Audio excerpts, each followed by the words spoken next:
Olá pessoal, tudo bem? Pastor Marcelo aqui e eu estou aqui gravando esse vídeo a pedido até de um amigo, pediu que eu destrinchasse um pouco mais o tema é, sobre o qual nós falamos ou mencionamos em um estudo bíblico aqui da Igreja Presbiteriana de Betânia, que foi transmitido, que é a relação de Hollywood, a influência de Hollywood na nossa visão de mundo, na nossa cosmovisão. E eu mencionei naquela ocasião que a nossa visão escatológica ela é muito mais influenciada por Hollywood do que verdadeiramente pelas escrituras. A grande maioria de nós vive dessa forma. Então, esse amigo entrou em contato comigo e falou assim: rapaz, aquele negócio que você falou lá é importante, você podia destrinchar isso um pouco mais e falar um pouco mais disso para a gente. Bom, então eu vou tentar falar alguma coisa aqui a esse respeito. Não vou garantir que vai ser algo extremamente profundo, mas vou tentar expor alguma coisa. Começando primeiro com a questão do cinema em si. O cinema é uma arte preciosa, preciosa mesmo.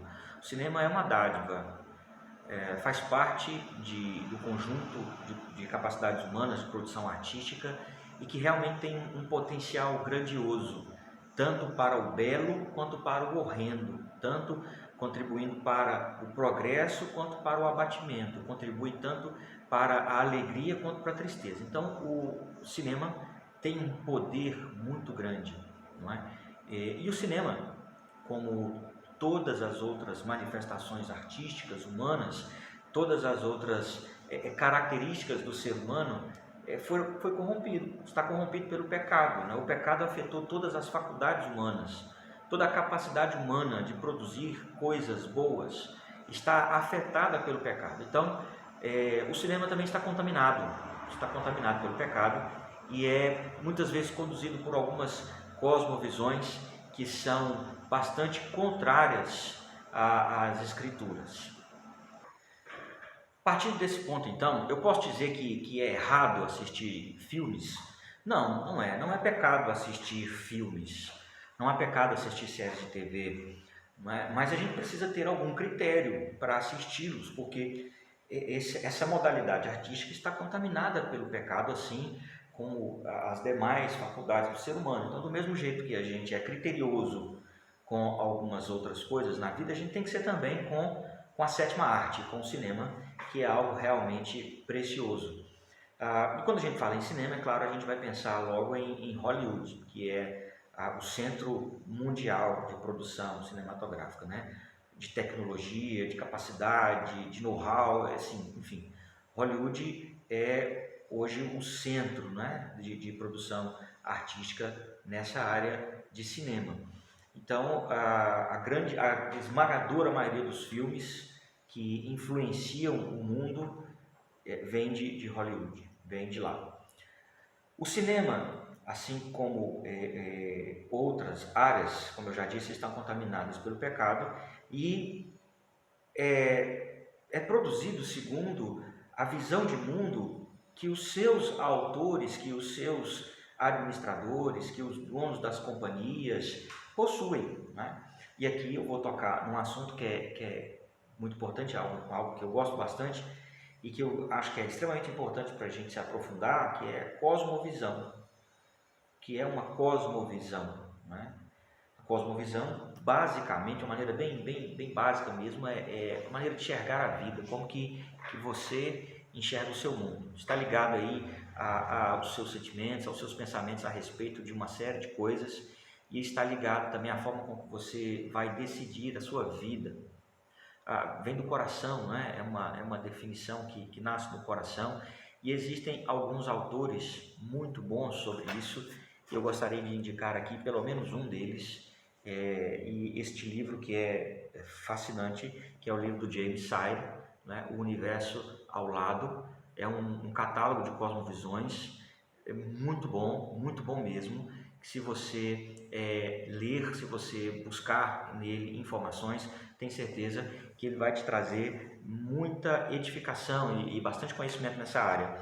O James Sire faz um levantamento de várias cosmovisões, né? Ele faz uma introdução a respeito do conceito de cosmovisão, e depois ele vai fazendo um levantamento das mais importantes ou das mais notórias cosmovisões que estão presentes no mundo e vai pontuando cada uma delas em seus aspectos centrais, mostrando como que cada uma delas tem uma visão de mundo em áreas que são fundamentais. Ele levanta aqui alguns pontos fundamentais de cosmovisão que são extremamente importantes. Então são perguntas que ele fala, são perguntas de cosmovisão, e ele vai trabalhando essas perguntas em cada uma dessas cosmovisões existentes. Então ele faz um trabalho primoroso aqui, muito bom, recomendo a leitura do James Sire. Bom, voltando aqui então ao nosso assunto. O cinema está tomado por cosmovisões, que são essencialmente, eu vou chamar aqui de humanistas, mas embora o humanismo seja também um aspecto de cosmovisão, mas são essencialmente centradas no ser humano, na sua capacidade de interpretar a sua realidade ou a realidade ao seu redor. Existencialismo é uma delas, né? O pós-modernismo, nós podemos levantar aí o monismo oriental, por exemplo, e outras cosmovisões que estão presentes no cinema. Então é importante que a gente entenda estas coisas. A segunda coisa que eu queria mencionar é a respeito de roteiros. Os filmes têm um roteiro básico, né? A grande maioria deles segue uma estrutura de roteiro. Embora nós tenhamos vivido nos nossos dias aí, nos últimos anos, o crescimento de um cinema que se especializou em uma estrutura desconstruída, né? Um sistema desconstruído, desconexo, cenas desconexas, filmes o enredo não se conecta e conclui assim em desespero. Tem muita coisa nesse sentido. Os filmes com finais trágicos, não é? Ganharam muito crescimento. O surgimento de anti-heróis, né? Também é muito claro nos nossos dias. Então o cinema partiu para um outro aspecto, mas em geral o filme, a produção de cinema, ela tem algumas características. Começa mostrando um estado de paz, de tranquilidade, uma vida bem-sucedida, ou uma pessoa que está ali correndo atrás dos seus sonhos, né? Começa mostrando um protagonista que tem um objetivo de vida, que é bem-sucedido em alguma coisa. Em determinado momento, algo acontece na vida desse protagonista ou dos protagonistas que causa que abala mesmo, que causa uma desestrutura e traz um problema grave e os leva à decadência, em pé de guerra, casais que são postos em pé de guerra, e famílias que se dissolvem, e uma série de coisas. E logo em seguida, o filme então traz um herói, uma pessoa ou uma circunstância que se posiciona como herói para restaurar aquela situação e trazer de novo ao contexto de paz. Normalmente acontece de o protagonista começar com um tipo de visão de mundo e terminar com outro, né? Então é uma ideia de redenção, há uma ideia de redenção dentro da estrutura básica dos filmes. Então nós temos basicamente nos filmes um aspecto de beleza, um aspecto de destruição e um outro aspecto de redenção. E nós vamos encontrar esses pontos de contato com a cosmovisão cristã. A cosmovisão cristã, forma de enxergar o mundo, ela está baseada em 3 ou 4 pilares, dependendo do autor que você pesquisar. Criação, queda, redenção e consumação. Eu particularmente gosto dessa perspectiva de 4 pontos, né? Criação, queda, redenção e consumação. Embora a consumação faça parte do processo redentivo, né, da obra de redenção, eu gosto de considerá-la como algo à parte, né? Gosto de pensar nela à parte porque ela tem implicações preciosas também, né, que podem ser consideradas de maneira particular. Então eu gosto desses 4 pontos: criação, queda, redenção e consumação. Se você olhar, analisar a natureza dos filmes, a estrutura dos filmes, você vai encontrar algo semelhante. Acontece que os autores, influenciados pelas suas cosmovisões, vão interpretar essa realidade de beleza, destruição, restauração, não é? De perspectivas diferentes. Eles vão propor coisas diferentes como formas de solucionar os problemas. Como se diz que a arte imita a vida, então a ideia do cinema, a ideia do enredo, normalmente é levar aos espectadores, aqueles que estão assistindo, levar aqueles que estão buscando ali no cinema, levar a eles uma maneira de interpretar a sua própria vida, os seus dilemas e de resolver esses dilemas. Então o cinema propõe uma obra de redenção, o cinema propõe uma razão pela qual as coisas estão ruins e uma forma de resolver estas coisas, não é? Então a arte do cinema é usada para isso. Por isso que a gente precisa ser criterioso. Por quê? Porque as Escrituras possuem uma cosmovisão básica, fundamental, como eu já mencionei. E nós, cristãos, entendemos que as Escrituras são a nossa única regra de fé e prática. Ou seja, a Bíblia é a palavra de Deus, é revelada, é verdade absoluta, é não só matéria de fé, mas também de vida. E se eu permito que a minha cabeça seja tomada por estas coisas que são trazidas pelo cinema, eu tenho uma grande propensão de mesclar a minha cosmovisão cristã com cosmovisões humanistas, com cosmovisões naturalistas, com cosmovisões orientais, com outros tipos de cosmovisões, ou até abrir mão da minha cosmovisão cristã para aderir a conceitos de cosmovisão que estão presentes nesses cinemas. E isso acontece com a escatologia. Isso acontece com a escatologia. De um modo geral, na grande maioria dos filmes, a esmagadora maioria dos filmes de Hollywood propõe que a humanidade é responsável pela sua própria redenção. Não importa qual seja a filosofia ou não importa qual seja a cosmovisão que domina o filme, mas o certo é que o homem providencia a sua própria redenção. Eu não me esqueço de uma cena de um filme com o Arnold Schwarzenegger, né, um filme sobre o anticristo, né, os últimos dias, um filme sobre escatologia, que foi um período ali do final do século passado que surgiram muitos filmes nessa questão, né?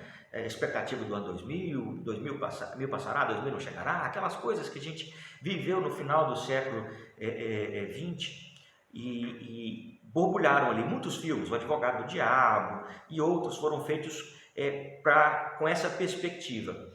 E então, nesse filme com Arnold Schwarzenegger, que me falha aqui a memória agora, o nome, há uma cena em que ele está lutando contra o demônio está tentando tomar uma moça para gerar dela um filho que será o anticristo, e ele então, nessa batalha, entra no mosteiro, há todo um grupo de religiosos ali, e ele questiona, ele fala assim, mas onde está o seu Deus?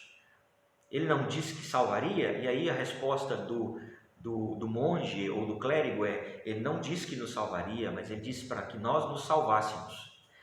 Claro que você não vai encontrar respaldo disso na Bíblia em lugar nenhum, mas a filosofia ou a cosmovisão humanista prega isso. O homem é responsável pela sua própria evolução, é o homem que vai estabelecer um lugar do mundo, fazer do mundo um lugar melhor.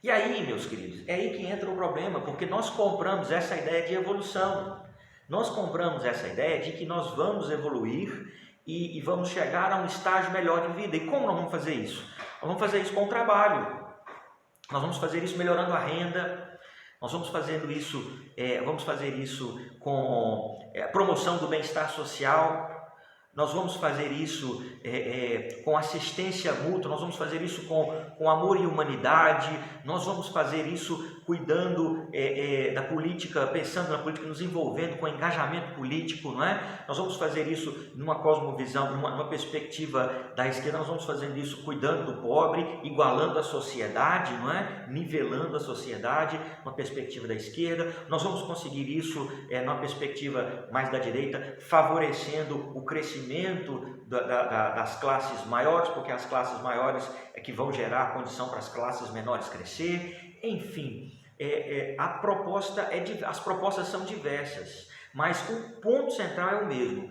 Nós vamos operar a nossa redenção, nós vamos realizar a nossa consumação, nós vamos tornar o mundo um lugar melhor. Não é? E então nós fomos influenciados com essa perspectiva, não é? De que não há um céu, uma realidade divina e um céu que Deus estabeleceu ou que Deus vai realizar. Não há um julgamento final.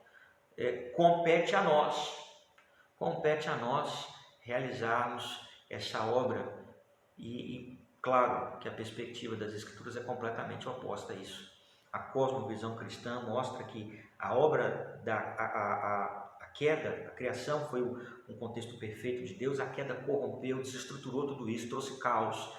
A obra redentora de Cristo na cruz do Calvário é o princípio da obra de reestruturação, de restauração de todas as coisas. Com a obra de Cristo, Deus justifica o pecador, Deus nos livra da condenação vindoura, Deus começa a restaurar a nossa própria vida, novo coração, santificação, um processo de restauração da nossa própria vida, mas é muito claro o ensino das Escrituras de que haverá um dia em que o Senhor julgará toda a terra e restaurará. Deus é quem fará justiça aos pobres, Deus é quem fará justiça aos oprimidos, Deus é quem fará justiça trazendo condenação sobre os ímpios, sobre os poderosos, sobre os reis dominadores dessa terra. Deus é quem fará justiça. E aqueles que estiveram agregados a Cristo, aqueles que se uniram a Cristo pela fé, submeteram a Ele como servos dele, esses desfrutarão de uma vida de paz por toda a eternidade, vida plena e verdadeira, enquanto a justiça eterna, o juízo eterno será sobre aqueles que rejeitaram essa proposta. Então, a palavra de Deus nos chama para poder, embora estejamos com o pé aqui, nós temos que estar com a nossa consciência lá. Embora nós estejamos vivendo aqui, nós temos a expectativa de dias melhores lá. O que o teólogo Anthony Huckman chama de já e ainda não, na nossa perspectiva escatológica, o reino já presente, mas ainda não confirmado. Por isso que eu gosto de dividir lá entre criação, queda, redenção e consumação, porque nós já estamos redimidos, de certa maneira nós já estamos assegurados por causa dos méritos de Cristo, mas ainda não está conclusa plenamente a obra de Deus na pessoa do nosso Senhor e Salvador Jesus Cristo. Ele virá como juiz para consumar a sua obra. Então já, mas ainda não. Estamos nesse trajeto, estamos dentro desse hiato aí, já salvos, mas ainda não plenamente salvos. Essa é a perspectiva escatológica amilenista, da qual eu, como pastor reformado, sou adepto, né? E abraço como minha visão de mundo, minha visão escatológica. Há outras, eu não vou entrar no mérito dela não. Mas o problema é que, seja qual for a sua visão escatológica, é bem provável que ela esteja sendo influenciada pelos conceitos hollywoodianos de triunfalismo humano, de triunfo humano. É bem provável. Há uma cosmovisão, uma teoria escatológica que tem essa perspectiva muito clara, que é o pós-milenismo. O pós-milenismo defende bem sucintamente que a igreja vai avançar, o evangelho vai progredir, o mundo vai se tornar evangelizado, cristianizado, vai progredir, vai prosperar, vai chegar um ponto em que nós prepararemos para a vinda do rei. Então nós vamos preparar e Jesus vai chegar, vai voltar. E quando ele voltar, ele vai achar um mundo preparado, renovado, ele vai achar um mundo pacificado, não é? Pelo evangelho. Essa é uma cosmovisão pós-milenista que não encontra um respaldo sólido assim nas Escrituras. Hoje, as visões escatológicas predominantes no mundo evangélico são o amilenismo, né, e o pré-milenismo, especialmente o dispensacionalista, né? O histórico ainda tem vários representantes, mas não tantos quanto os dispensacionalistas. O amilenismo, que é uma corrente mais presente no meio reformado, né, nas igrejas históricas reformadas. Nem todas históricas abraçam o amilenismo. Então, meu querido, é por isso que eu queria deixar esse alerta. Cuidado com o que você vê. A gente pode assistir filmes com muita liberdade, mas tenha cuidado com o tipo de ensino que você está permitindo que entre na sua mente. O Salmo 101, lá no verso 3, diz: não porei coisa injusta diante dos meus olhos. Jó, em um determinado momento da sua trajetória, diz: fiz uma aliança com os meus olhos. Né? Faça uma aliança com os seus olhos. Enraize a sua vida numa cosmovisão cristã sadia, sólida, nas Escrituras, para que você possa contemplar essas coisas sem se deixar levar por elas, sem se deixar tomar por elas, não é? Para que você possa enxergar o mundo não e a nossa redenção não com os olhos de Hollywood, mas com os olhos das Escrituras, porque não somos nós que vamos produzir o nosso avanço, não é a humanidade que vai se salvar, muito menos, né, na trilogia ou na sequência que mais vendável dos últimos tempos aí, dos Vingadores, muito menos seremos nós que vamos nos vingar. É Deus quem vai trazer justiça e juízo sobre a terra. Nós podemos aprender boas coisas com o cinema, podemos, mas precisamos tomar cuidado para que ele não influencie a nossa forma de enxergar este mundo, a vida, nosso relacionamento com Deus e a nossa eternidade, não é? Que Deus te abençoe e te guarde, te dê graça e te ajude na compreensão destas coisas e fortaleça a sua fé. Fui bem sucinto aqui, é claro que tem muito material para a gente discutir nisso, tem muita coisa, eu procurei ser objetivo e sucinto nisso aí, mas eu espero ter ajudado de alguma forma. Que Deus te abençoe, lembre-se que nós somos peregrinos nessa terra e estamos esperando que o dia em que o nosso Redentor virá. Ele colocará as coisas nos eixos, as coisas vão ficar muito ruins, as coisas tendem a piorar na medida em que o final dos tempos vem chegando, mas o nosso Redentor vive e Ele virá para nos salvar, Ele virá para nos resgatar e nos levar para um mundo, novos céus, nova terra, refazer essa criação e nos levar para uma plenitude de vida ou para uma vida plena, né? Verdadeiramente plena em todos os aspectos. Um abraço para você, fique com Deus. Até mais.